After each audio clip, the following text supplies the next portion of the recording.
नमस्कार दोस्तों, study success में आप सभी का स्वागत है।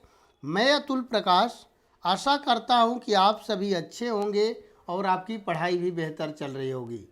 आज से हमारी भूगोल की क्लास शुरू होने वाली है, जिसके अंतर्गत हम सभी विश्व का भूगोल, भारत का भूगोल और मैप के बारे में पढ़ेंगे। तो चलिए आज का सेशन शुरू करते हैं। आज का पहला प्रश्न हम देखते हैं, भारत के किस प्रदेश की सीमाएं तीन देशों क्रमशः नेपाल, भूटान एवं चीन से मिलती है? ऑप्शंस देखते हैं, अरुणाचल प्रदेश, मेघालय, पश्चिम बंगाल और सिक्किम। इसका करेक्ट आंसर होगा डी, सिक्किम। सिक्किम की जो बाउंड्री है नेपाल, भूटान एवं चीन से मिलती है। अरुणाचल प्रदेश की बात करें तो अरुणाचल प्रदेश की जो सीमाएं हैं भूटान,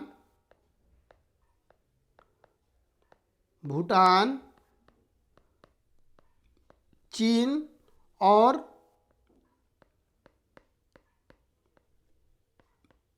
म्यांमार से लगती है। मेघालय की बात करें तो मेघालय की जो बाउंड्री है बांग्लादेश के साथ लगती है।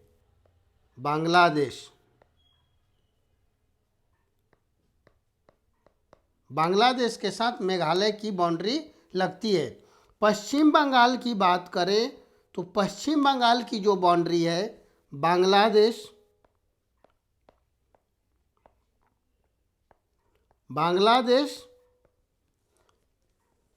नेपाल और भूटान के साथ टच करती है। पश्चिम बंगाल की जो बाउंड्री है बांग्लादेश, नेपाल और भूटान के साथ इसकी जो बाउंड्री है टच करती है।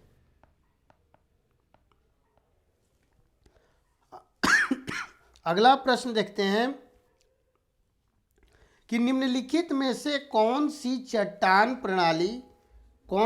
चट्टान प्रणाली है भारत में नवीनतम है। पूछ रहा है कि भारत की जितनी भी चट्टान प्रणाली है उनमें से कौन सी नवीनतम है।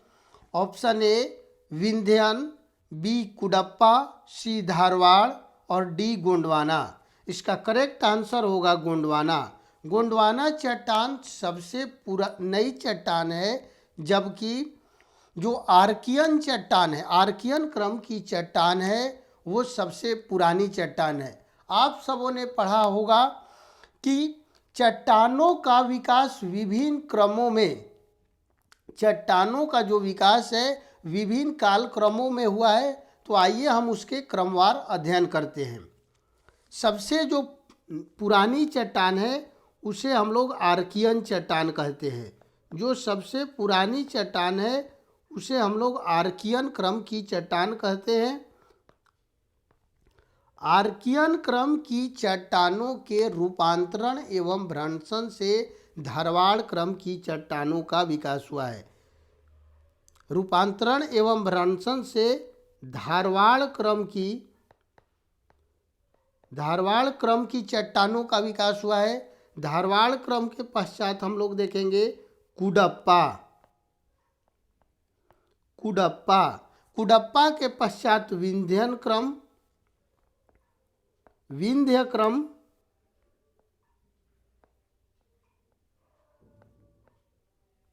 और विंध्य क्रम के पश्चात गोंडवाना क्रम की चट्टानों का विकास हुआ है। गोंडवाना। अब हम लोग देख लेते हैं कि कौन सी चट्टानों में किन खनिज तत्वों की अधिकता पाई जाती है। तो जो धारवाड़ क्रम की चट्टान है, धारवाड़ क्रम की चट्टान में खनिज तत्व, विभिन्न जो खनिज तत्व हैं वो मिलते हैं। धारवाड़ क्रम की चट्टानों में विभिन्न खनिज तत्व मिलते हैं। यदि विंध्यन क्रम की बात की जाए तो विंध्यन क्रम के चट्टानों में चूना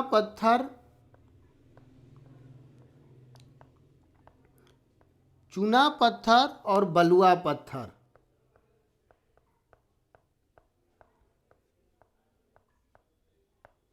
चूना पत्थर और बलुआ पत्थर जो है विंध्य क्रम की चट्टानों में मिलते हैं। गोंडवाना क्रम की चट्टानों की बात की जाए तो गोंडवाना क्रम में अधिकांश कोयला, भारत का जो अधिकांश कोयला है वो गोंडवाना क्रम की चट्टानों में मिलता है। अधिकांश कोयला जो है गोंडवाना क्रम की चट्टानों में मिलता है। भारत में जो सर्वाधिक कोयला पाया जाता है वो बिटुमिनस प्रकार का होता है। कौन सा कोयला पाया जाता है? बिटुमिनस कोयला। और बिटुमिनस कोयले की एक खास विशेषता होती है कि इसमें सल्फर की मात्रा न्यूनतम होती है, जो जलने के लिए सर्वाधिक उपयुक्त है। इसमें सल्फर की मात्रा न्यूनतम होती है।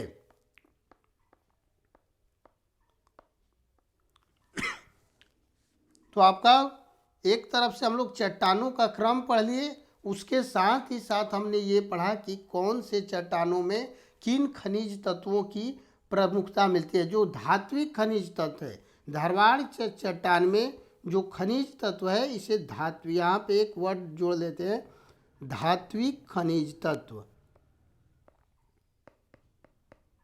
धात्विक खनिज तत्व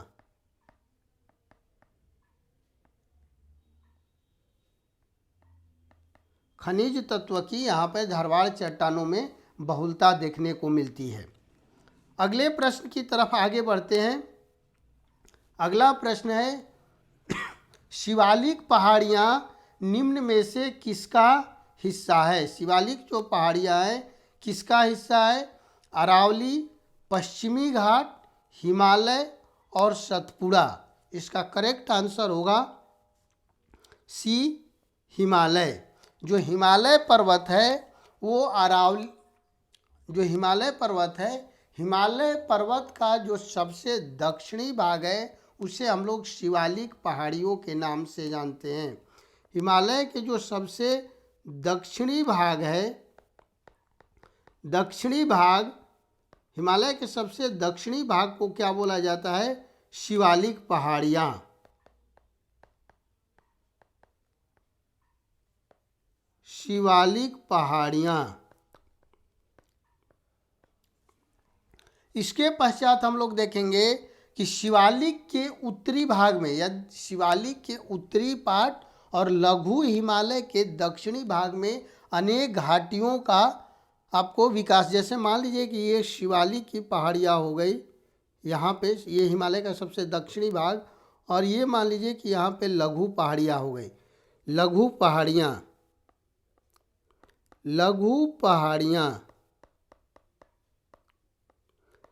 पहाड़ियाँ और शिवालिक।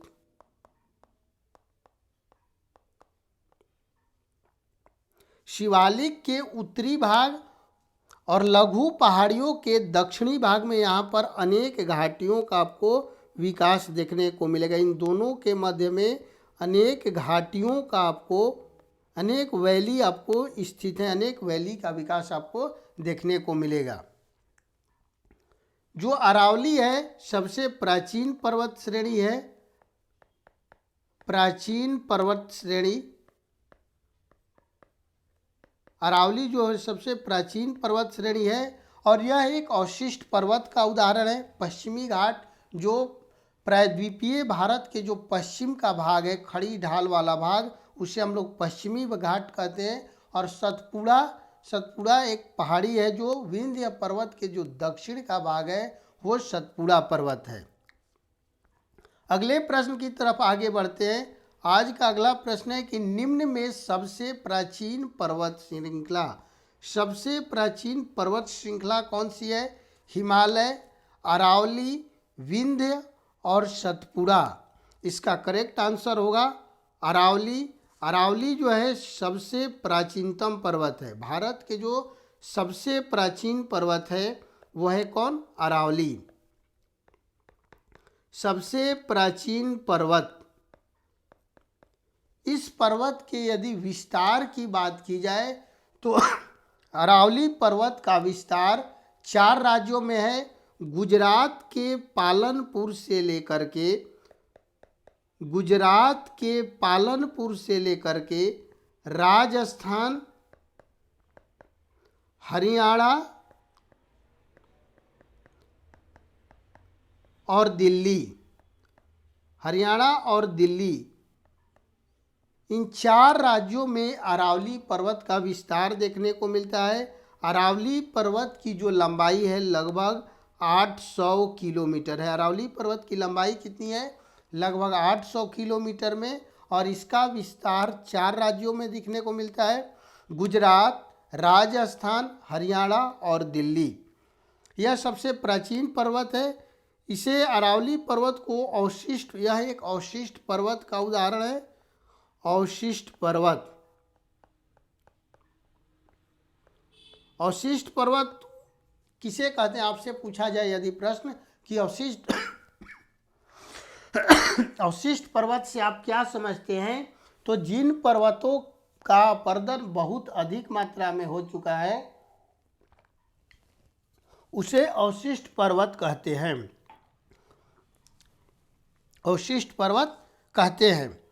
अवशिष्ट पर्वत अरावली की एक, और इसका जो निर्माण हुआ है,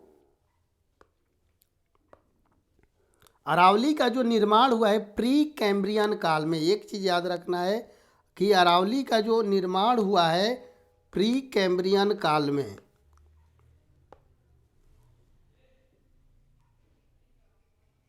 प्री कैम्ब्रियन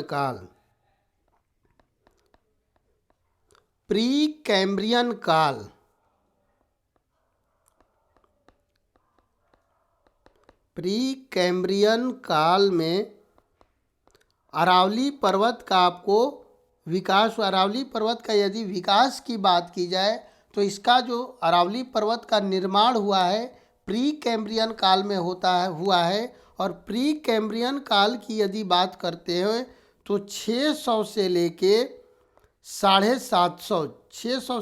750 मिलियन वर्ष पूर्व,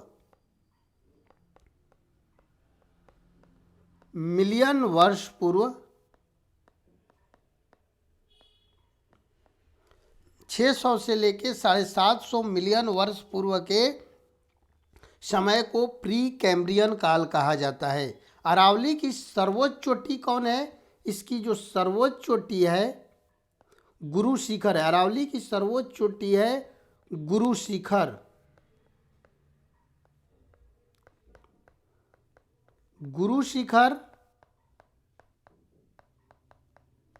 और इसकी ऊंचाई की बात करते हैं, अरावली पर्वत के ऊंचाई की बात करते हैं तो अरावली पर्वत की जो ऊंचाई है 1722 मीटर। गुरु शिखर की जो अरावली पर्वत की जो ऊंचाई है, सर्वोच्च चोटी गुरु शिखर की यदि ऊंचाई की बात करते हैं तो ये 1722 मीटर ऊंची है।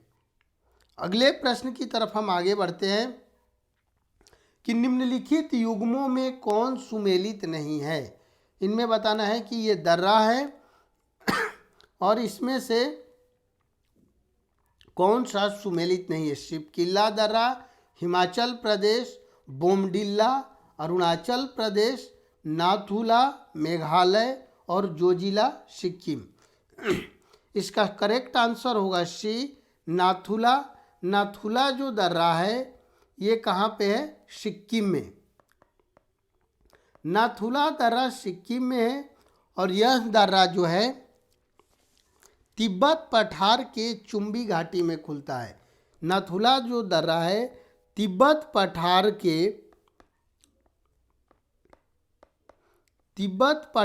के चुम्बी घाटी में खुलता है।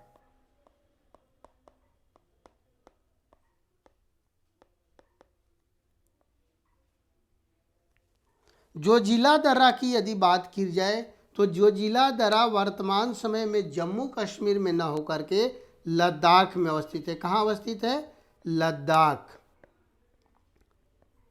जम्मू कश्मीर के विभाजन से पहले जोजिला दर्रा जम्मू कश्मीर में ही स्थित था। ये यहाँ पे मिस्टेक से ये लिखा गया है, जम्मू कश्मीर नहीं बल्कि यहाँ पे लद्दाख ऑप्शन में होना चाहिए था। बोमडिला अरुणाचल प्रदेश में है और शिवकिला हिमाचल प्रदेश में। बिहार के अगले प्रश्न को देखते हैं कि बिहार के निम्न हिस्सों में से कौन सा हिस्सा भूतात्विक दृष्टि से अपेक्षाकृत पुराना है। ऑप्शन ए रोहतास पठार, उत्तर पश्चिमी पहाड़ियाँ, खड़गपुर की पहाड़ियाँ और उत्तर गंगा का मैदान। यदि हम रोहतास पठार की बात करते हैं तो रोहतास पठार जो है विंध्यन पर्वत का भाग है। रोहतास पठार जो है विंध्यन जो पर्वत है, विंध्यन क्रम के जो पर्वत है उसका भाग है। खड़गपुर पहाड़ियों की यदि बात की जाए तो खड़गपुर की जो पहाड़ियाँ है ये किस क्रम की है, धारवाड़ क्रम की, धारवाड़ क्रम। यदि उत्तर पश्चिमी पहाड़ियों की बात की जाए तो उत्तर पश्चिमी पहाड़ियाँ जो है तृतीय क्रम की है, तृतीय क्रम। और उत्तर गंगा का मैदान, उत्तर गंगा का जो मैदान है नवीनतम है।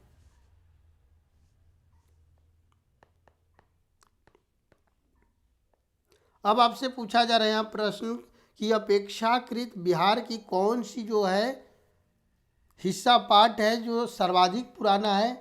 उत्तर पश्चिम यदि पहाड़ियों की बात की जाए तो यहाँ पर आप समझिए कि सोमेश्वर, मुख्य रूप से यहाँ पे सोमेश्वर पहाड़ी की बात की जा रही है।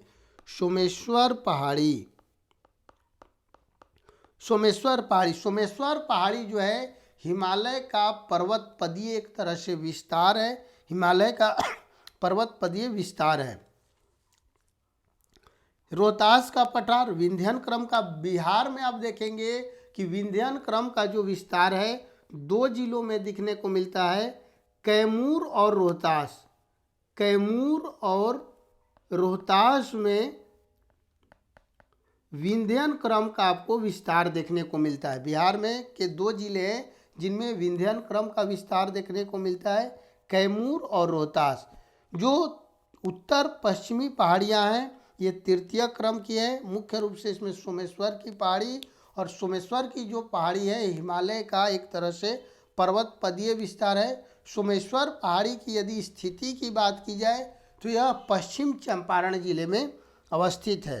खड़गपुर की जो पहाड़ियाँ हैं धारवाड़ क्रम की है और यह मुंगेर में अवस्थित है। उत्तर गंगा का मैदान सबसे नवीनतम है। हिमालय के निर्माण के पश्चात जब नदियाँ प्रवाहित होनी शुरू हुई तो उसके अवसादों से जो उत्तर गंगा के मैदान का निर्माण हुआ है। तो इसका करेक्ट आंसर होगा सी, सबसे जो पुरानी हुई खड़गपुर की पहाड़ियाँ, उसके पश्चात रोहतास का पठार। यदि क्रमवार पूछा जाए तो सबसे पुरानी धारवाड़ क्रम, उसके पश्चात रोहतास का पठार, तीसरे नंबर पर आएगा उत्तर पश्चिमी पहाड़ियाँ और सबसे जो नई है उत्तर गंगा का मैदान। अगले प्रश्न की तरफ आगे बढ़ते हैं कि भारत के तट रेखा की कुल लंबाई लगभग है। तट रेखा की कुल लंबाई कितनी है? 3500 किलोमीटर, 800 किलोमीटर, 6000 किलोमीटर और 7500 किलोमीटर। इसका सबसे जो करेक्ट आंसर होगा डी, 7500 किलोमीटर। आइए हम इसको मैप बना के देखते हैं।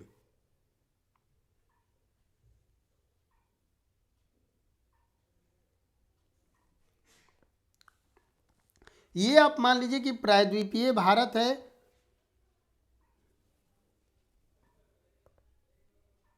प्रायद्वीपीय भारत, और प्रायद्वीपीय भारत के पूछ रहा है कि प्रायद्वीपीय भारत के 9 राज्य हैं जिनकी सीमा तट रेखा से लगी है। कितने राज्य हैं प्रायद्वीपीय भारत के?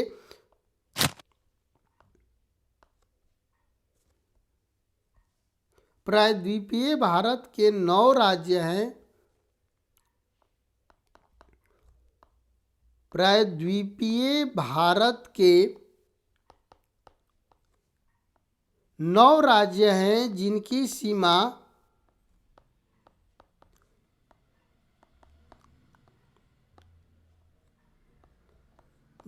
सीमा तटीय भागों से लगती है। तटीय भागों से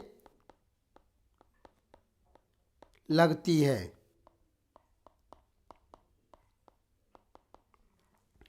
कौन कौन से राज्य हैं? गुजरात, गुजरात,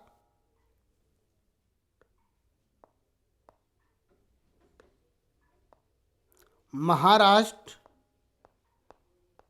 गोवा, कर्नाटक, केरला, तमिलनाडु, आंध्र प्रदेश, ओडिशा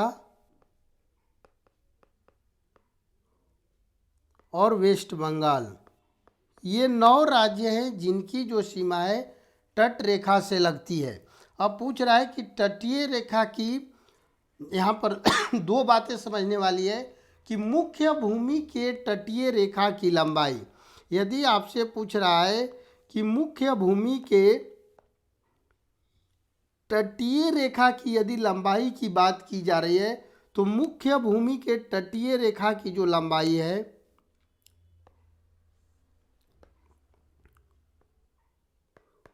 मुख्य भूमि के तटीय रेखा की लंबाई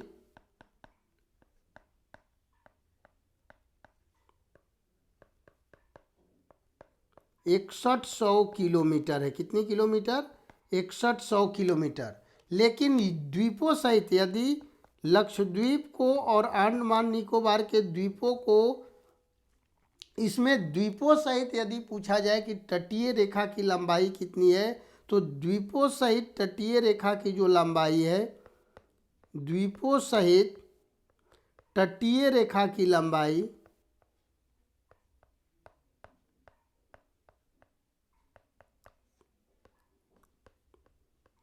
7516.6 किलोमीटर। कितनी है? 7516.6 किलोमीटर है। लेकिन ऑप्शन यदि लगभग यहाँ पर दे रहा है तो 7500 किलोमीटर इसका करेक्ट आंसर हो जाएगा। यहाँ पर दो बातें समझने वाली है कि यदि सिर्फ मुख्य भूमि के तटीय रेखा की लंबाई पूछता है तो 6100 किलोमीटर और द्वीपों सहित लक्षद्वीप, अंडमान निकोबार और पुदुचेरी के द्वीपों को यदि इसमें सम्मिलित कर लिया जाए तो द्वीपों सहित तटीय रेखा की कुल लंबाई 7516 किलोमीटर है। अगला प्रश्न देखते हैं कि तमिलनाडु का जो है समुद्र तट, तमिलनाडु का समुद्र तट किस नाम से जाना जाता है? यहाँ पर ऑप्शन छूट गया है। उत्तरी सरकार तट, कोंकण तट, मालाबार तट और कोरोमंडल तट। इसका सही जो आंसर होगा डी ऑप्शन, कोरोमंडल तट।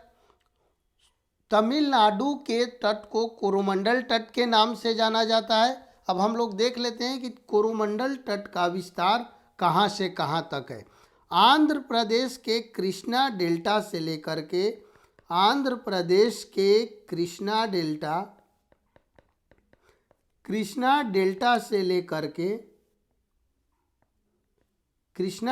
से लेकर के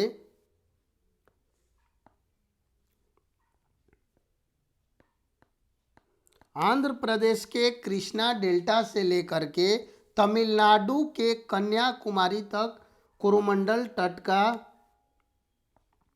डेल्टा से तमिलनाडु के कन्याकुमारी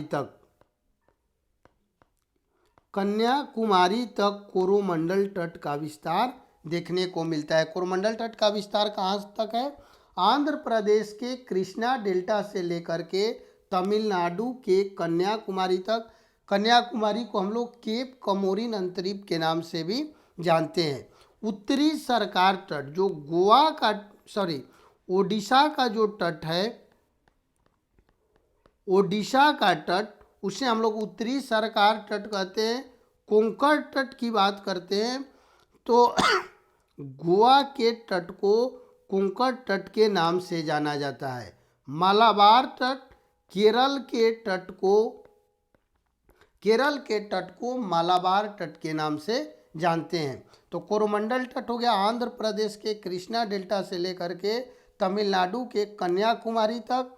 मालाबार तट हो गया केरल, कोंकण तट गोवा, और उत्तरी सरकार जो तट है ओडिशा के तट को उत्तरी सरकार तट के नाम से जाना जाता है। अगले प्रश्न की तरफ आगे बढ़ते हैं। भारत के किस द्वीप का उद्गम ज्वालामुखी है? भारत के कौन ऐसा किस द्वीप का जो उद्गम है वो ज्वालामुखी है? बैरन द्वीप, कार निकोबार, लिटिल निकोबार और उत्तरी अंडमान। इसका करेक्ट आंसर होगा ए बैरन द्वीप। बैरन द्वीप को बैरन द्वीप जो है भारत का एकमात्र सक्रिय ज्वालामुखी है। भारत का एकमात्र सक्रिय ज्वालामुखी।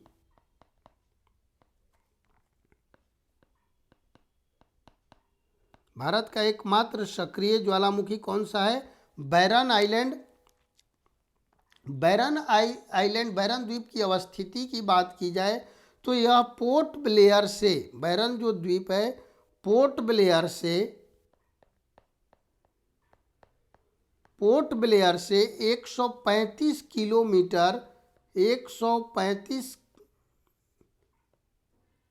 किलोमीटर उत्तर पूर्व में स्थित है। उत्तर पूर्व में स्थित है। पोर्ट ब्लेयर से ये जो बैरन द्वीप है जो पोर्ट ब्लेयर से 135 किलोमीटर उत्तर पूर्व में स्थित है। बैरन द्वीप पर अंतिम ज्वालामुखी उद्गार की बात की जाए कि अंतिम ज्वालामुखी उद्गार कब हुआ था? अंतिम ज्वालामुखी उद्गार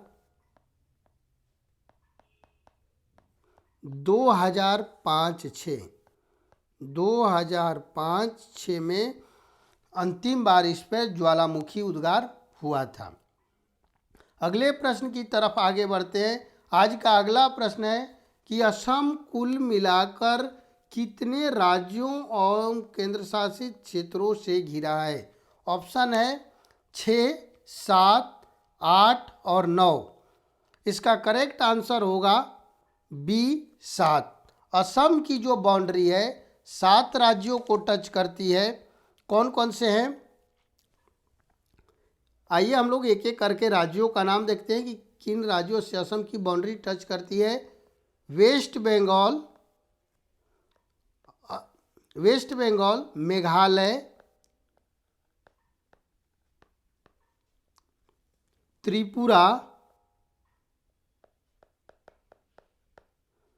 मिजोरम,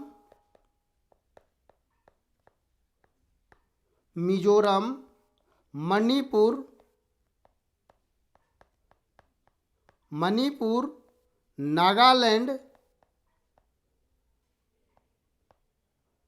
नागालैंड और अरुणाचल प्रदेश।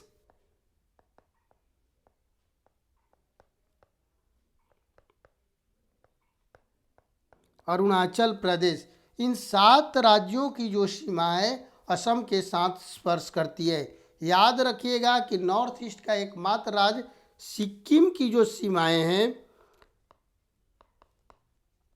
सिक्किम की जो सीमा है असम से स्पर्श नहीं करती है। असम से स्पर्श नहीं करती है।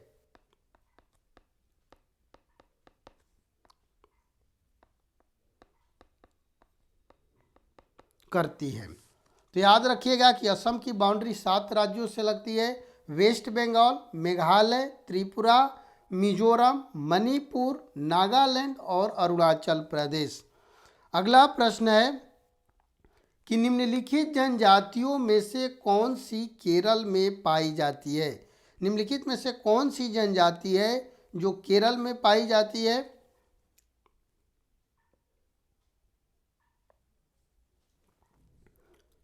चेचू, लेप्चा, डफला और डाफर। इसका करेक्ट आंसर होगा चेचू। चेचू जनजाति जो है मुख्य रूप से आंध्र प्रदेश के नल्ला मल्ला क्षेत्र में, कहाँ पे? आंध्र प्रदेश के नल्ला मल्ला क्षेत्र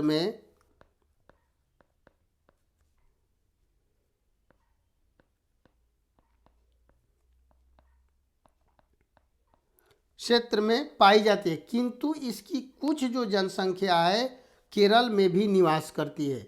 चेचू जनजाति की जो कुछ जनसंख्या है केरल में भी निवास करती है, इसलिए इसका सबसे नियरेस्ट जो आंसर होगा या इसका सबसे जो करेक्ट आंसर होगा केरल होगा। यह चेचू जनजाति आंध्र प्रदेश के प्रमुख जनजाति है। लेप्चा जो है सिक्किम की प्रमुख जनजाति है। कहाँ की? सिक्किम की। सिक्किम की दो प्रमुख जनजातियां हैं, लेप्चा और भूटिया। डफला की बात करते हैं तो डफला असम और अरुणाचल प्रदेश की जनजाति है। असम और अरुणाचल प्रदेश की जाति है। डाफर की यदि बात करते हैं तो डाफर जनजाति जो है गुजरात के सौराष्ट्र क्षेत्र में, गुजरात के सौराष्ट्र क्षेत्र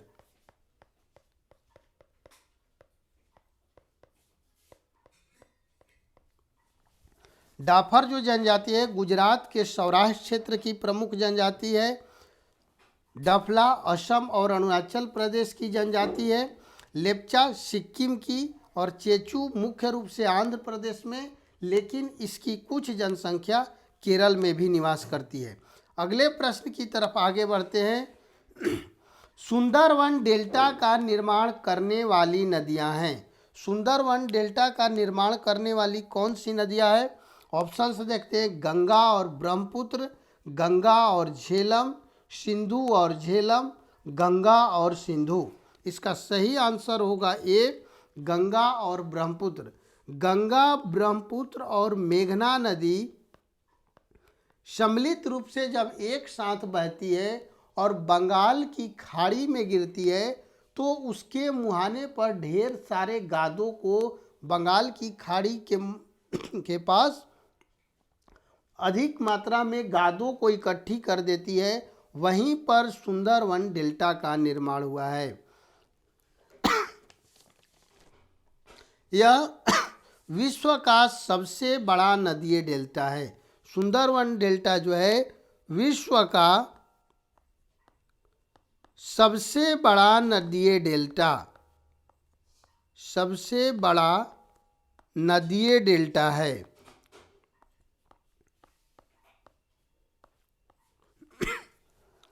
सुंदरवन यदि डेल्टा के बात की जाए तो सुंदरवन डेल्टा का लगभग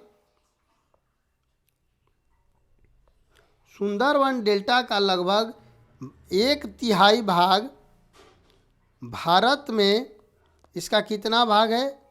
1/3, 1/3 भाग, जबकि बांग्लादेश में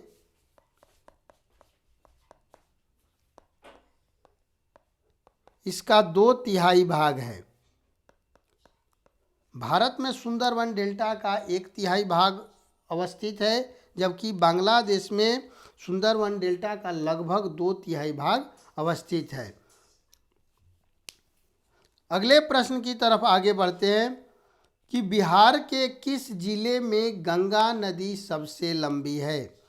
ऑप्शन ए भागलपुर, कटिहार, पटना और बेगूसराय। इसका सही आंसर होगा पटना। पटना में जो गंगा नदी है लगभग 99 किलोमीटर, कितने किलोमीटर? 99 किलोमीटर प्रवाहित होती है। दूसरे स्थान पर बिहार का जिला है भागलपुर। भागलपुर में गंगा नदी 97 किलोमीटर प्रवाहित होती है। कितने किलोमीटर? 97 किलोमीटर। अब हम देख लेते हैं कि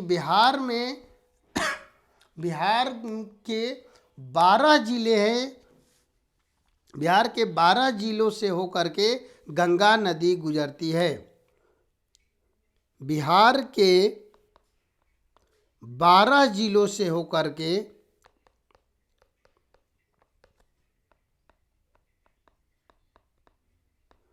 गंगा नदी गुजरती है।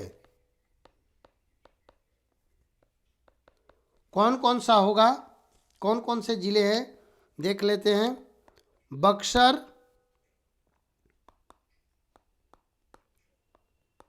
सारण, भोजपुर, पटना, वैशाली, समस्तीपुर,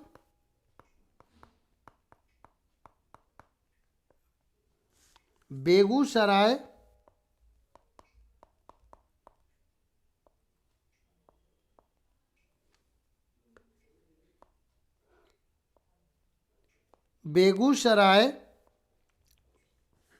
लखीसराय,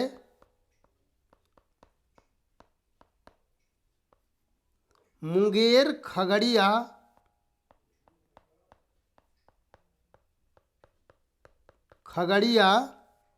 भागलपुर और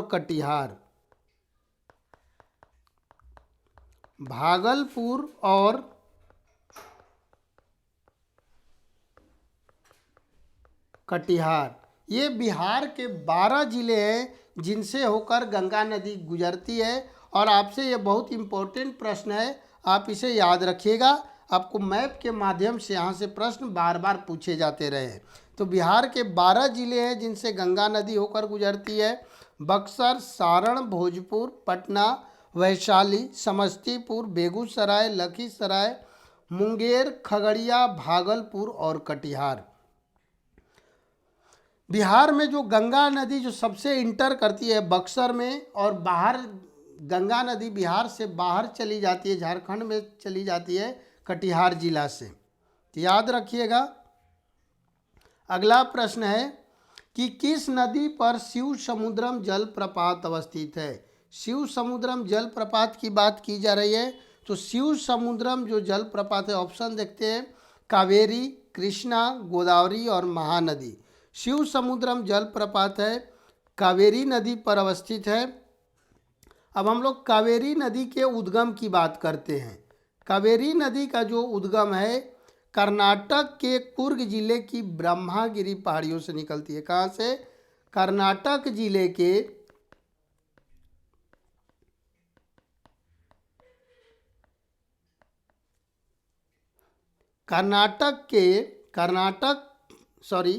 कर्नाटक के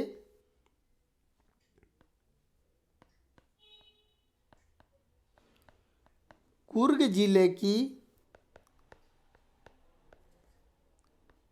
ब्रह्मागिरी पहाड़ी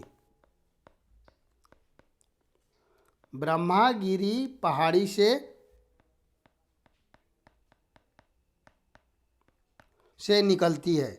इसका अपवाह क्षेत्र कहाँ पर है?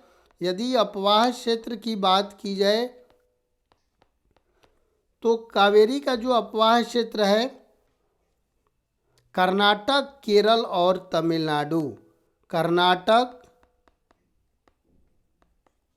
केरल और तमिलनाडु।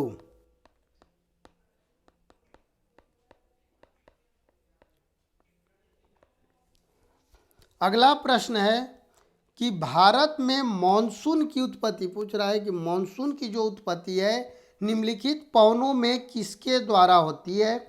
दक्षिण पश्चिम पवन द्वारा, दक्षिण पूर्व पवन द्वारा, उत्तर पूर्व पवन द्वारा, उत्तर पश्चिम पवन द्वारा। जो भारत में ग्रीष्म मॉनसून की जो उत्पत्ति होती है इसका सही आंसर होगा दक्षिण पश्चिम पवन के द्वारा। ग्रीष्मकालीन जो मॉनसून है भारत में जो मॉनसून की उत्पत्ति होती है दक्षिण पश्चिम पवन के द्वारा। और जो ग्रीष्मकालीन जो मॉनसून है, ग्रीष्मकालीन मॉनसून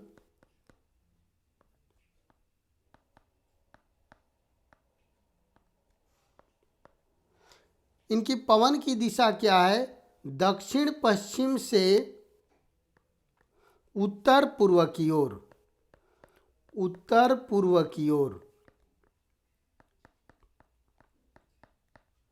यदि हम लोग शीतकाल में बात करते हैं कि सर्दियों के मौसम में इन पवनों की दिशा क्या होती है, शीतकाल में इन पवनों की दिशा पूरी तरह से विपरीत हो जाती है और ये उत्तर पूर्व से दक्षिण पश्चिम की तरफ, उत्तर पूर्व से दक्षिण पश्चिम की तरफ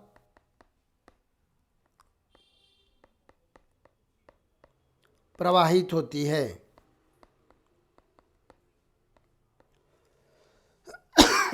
जो भारत में अधिकांश वर्षा होती है दक्षिण पश्चिम मॉनसून के द्वारा ही होती है। अधिकांश जो वर्षा होती है दक्षिण पश्चिम मॉनसून के द्वारा।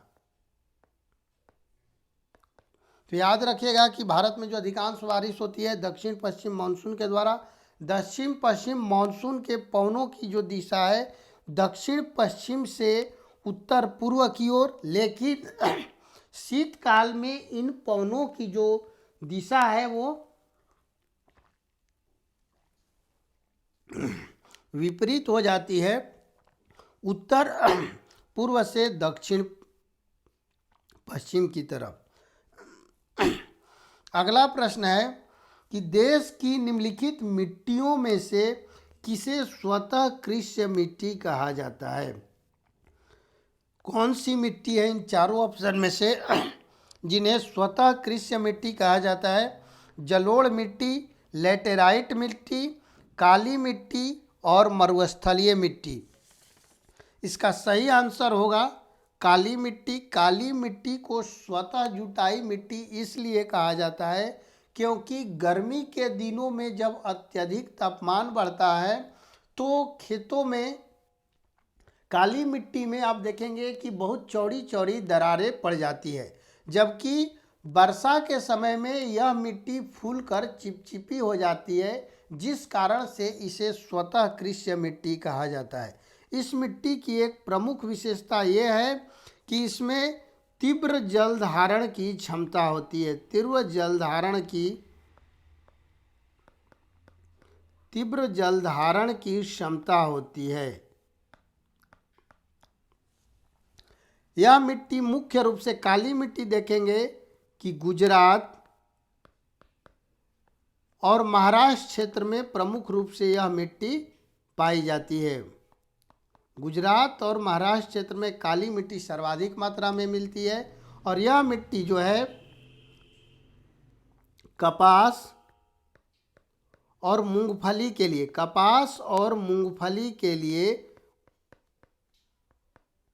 उपयुक्त होती है, सर्वाधिक उपयुक्त होती है काली मिट्टी कपास और मूंगफली के लिए। आपसे प्रश्न पूछ सकता है कि इस मिट्टी में किन खनिज तत्वों की कमी होती है और किन खनिज तत्वों की अधिकता देखने को मिलती है। तो काली मिट्टी में देखेंगे, सबसे पहले हम लोग कमी देख लेते हैं कि किन खनिज तत्वों की आपको कमी देखने को मिलेगी काली मिट्टी के अंतर्गत। कौन कौन से होंगे?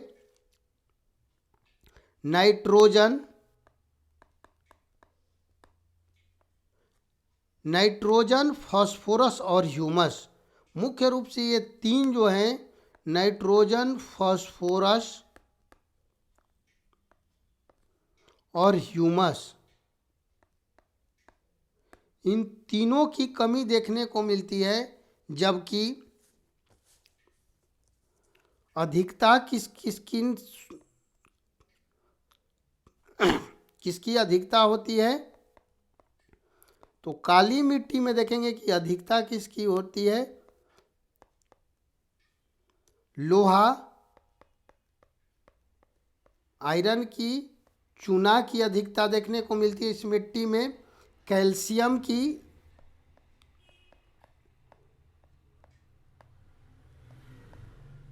पोटास की,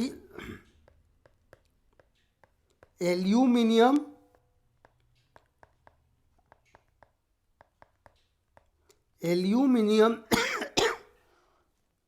और मैग्नीशियम कार्बोनेट। मैग्नीशियम कार्बोनेट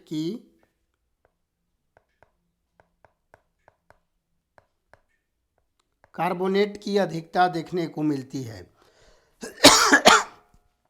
अगला प्रश्न है कि भारत में निम्नलिखित में से किस प्रकार का वन सर्वाधिक वृहद क्षेत्र में पाया जाता है? सर्वाधिक वृहद क्षेत्र में कौन सा वन पाया जाता है? ऑप्शन है पर्वतीय आर्द्र शीतोष्ण वन, उपोष्ण शुष्क सदाबहार वन, उष्ण कटिबंधीय आर्द्र पर्णपाती वन और उष्ण कटिबंधीय आर्द्र सदाबहार वन। इसका आंसर होगा सी। इन दिए गए विकल्पों में से जो सर्वाधिक उपयुक्त विकल्प है उष्ण कटिबंधीय आर्द्र पर्णपाती वन है। किंतु यदि भारत में पूछा जाए कि सर्वाधिक वृहद क्षेत्र में कौन सा वन पाया जाता है तो उष्ण कटिबंधीय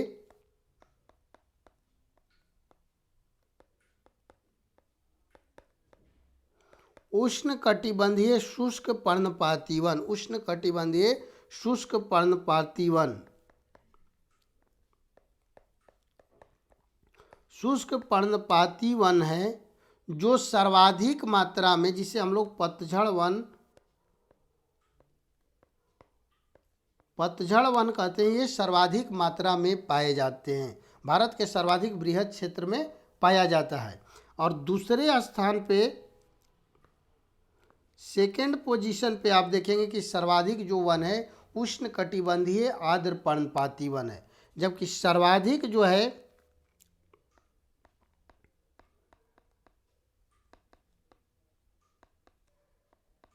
उष्ण कटिबंधीय शुष्क पर्णपाती वन पाया जाता है, जिसे हम लोग पतझड़ वन के नाम से जानते हैं।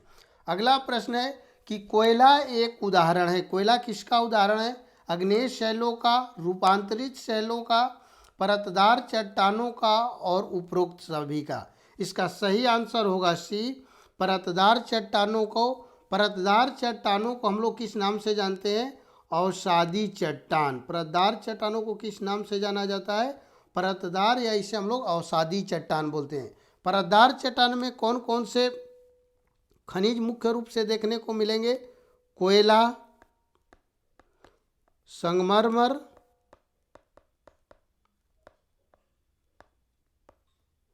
और पेट्रोलियम।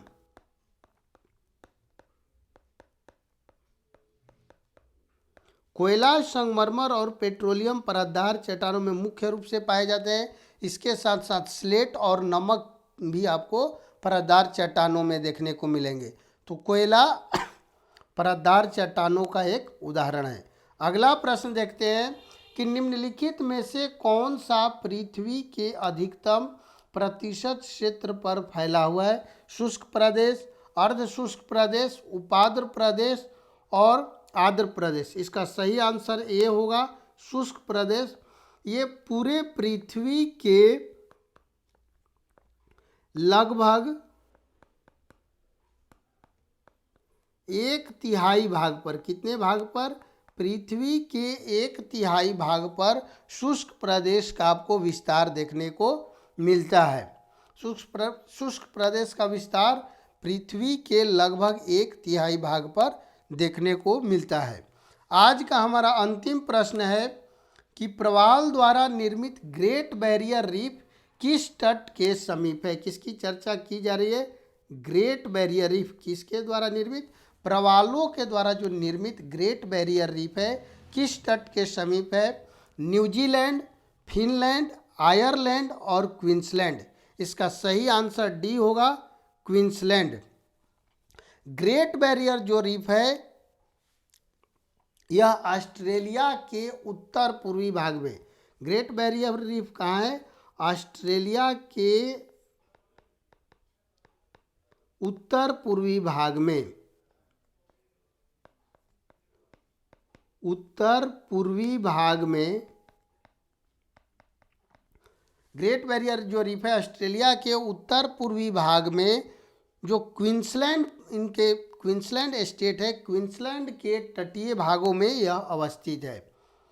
इसकी लंबाई की यदि बात करते हैं, ग्रेट बैरियर रीफ के यदि लंबाई की हम बात करते हैं तो इसकी लंबाई लगभग 2300 किलोमीटर स्थित 2300 किलोमीटर है। ग्रेट बैरियर जो रीफ है ऑस्ट्रेलिया के उत्तर पूर्वी भागों में, ये प्रशांत महासागर में अवस्थित है। कौन सा महासागर? क्योंकि ऑस्ट्रेलिया के जो पूर्वी भाग होगा और उत्तर पूर्वी भाग, वहाँ पर प्रशांत महासागर है और प्रशांत महासागर के लगभग 2300 किलोमीटर भाग में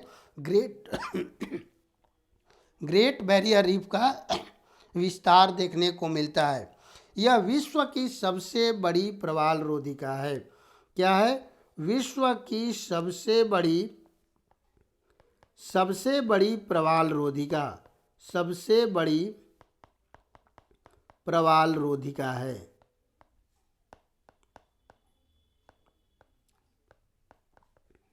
इसके बाद हम देखते हैं अब देखते हैं कि प्रवाल भित्तियों का निर्माण कैसे। प्रवाल भित्तियों का जो निर्माण है मूंगे और कोरल पॉलिप, किसके? मूंगे और कोरल पॉलिप,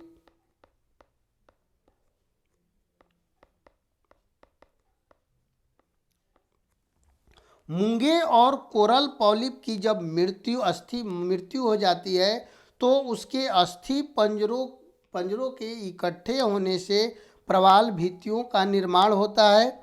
और ये इसका निर्माण मुख्य रूप से आप देखेंगे जो निर्माण होता है 25 डिग्री नॉर्थ, 25 डिग्री उत्तरी अक्षांश से 25 डिग्री साउथ तक जो उष्ण कटिबंधीय क्षेत्र, मतलब कि 25 डिग्री उत्तरी अक्षांश से लेकर के 25 डिग्री जो दक्षिणी अक्षांशों के मध्य, ये इसका विस्तार देखने को मिलता है। और यह क्षेत्र कौन सा होगा? 25 डिग्री नॉर्थ से 25 डिग्री साउथ उष्ण कटिबंधीय महासागरों में। किसमें? उष्ण कटिबंधीय महासागरों में। उष्ण कटिबंधीय महासागरों में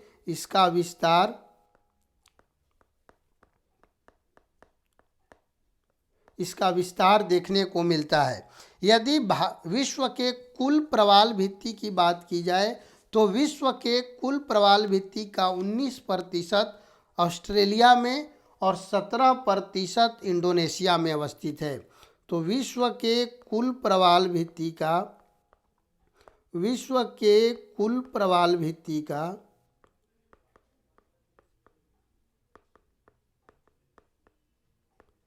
19% जो है 19% ऑस्ट्रेलिया में, और दूसरे स्थान पर कौन सा देश है? 17% आपको कहाँ पर देखने को मिलता है? इंडोनेशिया में।